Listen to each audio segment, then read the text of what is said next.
Welcome. In this video I'm going to be taking a look at this GoYwato 21V cordless impact driver. So this is provided to me by the distributor, but they're not compensating me for this video and they're not reviewing it before I post it. If you find this video helpful and you want to purchase one of these, I'll put a link to it in the description, and if you use that link, it helps me out a little bit and doesn't cost anything extra. So let's get this open. So this is in a blow molded case here. Here we have some specs on the top. It's 21V motor, maximum speed is 1400 RPM, 2-speed variable speed, battery powered lithium ion battery, 4 ampere battery, and this comes with 2 batteries. So we'll pull that off. I think we open it this way. Here we have a manual. Let's take a quick look at it. Now I'm not going to cover everything in here. You want to read through it on your own. So we have 11 pages of English here. Here we have the specs. So torque is 300 Newton meters or 2655 inch-pounds. No load speed 1400 RPM, brushless motor. Packing list, this comes with bits. These are all the controls. These are pretty typical of an impact driver. This talks about charging the battery. Has a control switch. It says the control switch can only be adjusted when the on-off switch is not pressed. For forward clockwise rotation, push the control switch in the direction shown. So that's here. So this can go in forward and reverse. We have mode selection. So this has reverse auto stop, high torque, low torque, battery level display, and switch. So to use the control switch, start the tool, pull the trigger. Then we have some troubleshooting here, maintenance, care, and more notes. So this comes with 2 batteries, 4 ampere each. Get those out. Looks like they have a battery indicator on there. Same here, they're both showing full. Comes with bits. So we have kind of standard bits. Looks like we have some posit drive, Phillips standard, Torx, and then we have some nut drivers. And this just came out of here. And these are standard and metric. That's nice.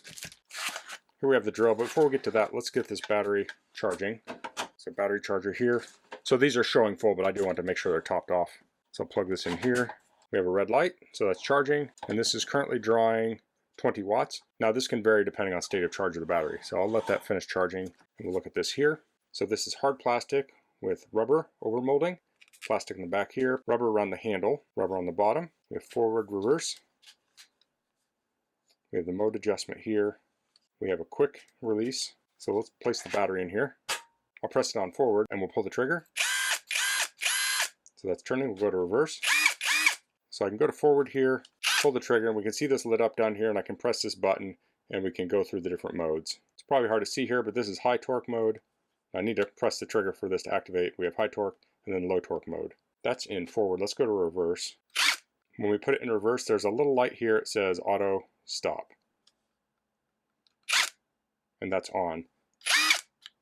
So in reverse, if you're taking a screw out, when it's out, this will spin very fast. So this will detect that and it will stop. So I'll just pull the trigger here and you'll see it'll stop. It stops on its own. Now I'll turn that feature off and it stays on. So that's really nice. If you're removing a lot of fasteners, this keeps them from flying off, especially if you have like nuts or bolts like lag screws that are really long. They can get stuck in that socket and kind of fling out. This will help stop that. Now since this has brushless motor and 2 large batteries, you should get a lot of runtime out of this. You can use up 1 battery while the other's charging, swap them out, and brushless is going to be very efficient. Let's show putting one of these bits in. So I'll just try and press it in there. It does press in, and then to release it, we'll pull out on this and pull the bit out. So you can just press it in and pull the bit out by pulling on the collet. So it's very easy to put bits in. Let's see if it just pulls out on its own easily. It does not. So I'll go ahead and let this charge up fully, then we'll take it to the shop and we'll test it out. Okay, I'm out here at my shop. I have the impact driver here. So I have this on high mode. I'm going to put a T15 Torx bit in here. So that's locked in. And I have a GRK cabinet screw. So I'll screw this into this wood. Now this is red oak. This is not an easy wood to screw into, and I don't have a pilot hole.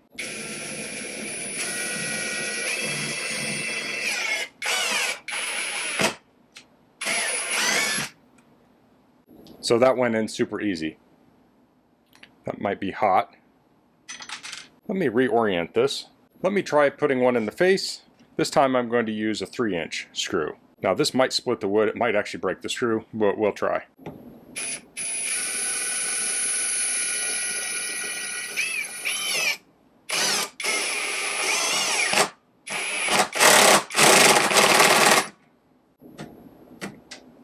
So I got that in. It did break the bit. There was a lot of friction there. But as you can see, as it got most of the way in, it started to hammer to give more impact. Now I do have another bit, so I can pull that out.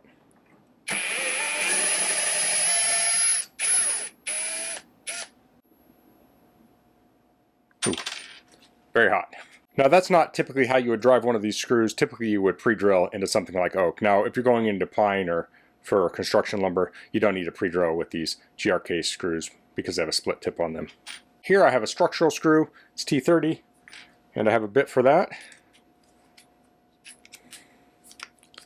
So I'll place that in here. Now this is pre-drilled, so we'll drive this in.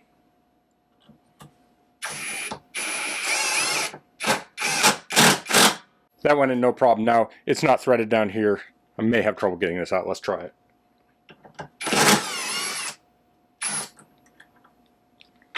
No problem there. Now screws like this are often used in framing and decking when you need a lot of holding power. So that's the GoYwato brushless impact driver. Now a tool like this is a great complement to a drill. You can drill holes with the drill and use this to drive your screws. This has that low and high mode, so if you're going into harder or easier materials, you can adjust that mode. It has the reverse stop, so if you're removing fasteners, that can make that easier. I really like the feel of this. It just feels sturdy in the hand, feels like it has lots of power. Now I gave it a really difficult test of screwing into this oak straight with no pre-drilling, and it worked great. Most of the time people are using these with construction lumber, and that'll be much easier in this oak. Now just the motor itself had plenty of power to get through most of this, and then when it gets to the really difficult part, it does have that hammering that can take it home. So if you're looking for a powerful cordless impact driver, I think this is a great option. So that's all I'm going to cover in this video. If you have any questions, please leave them in the comments. If you liked this video, please click like. If you haven't subscribed to my channel, I'd appreciate if you could do that. And thanks for watching. Until next time, goodbye.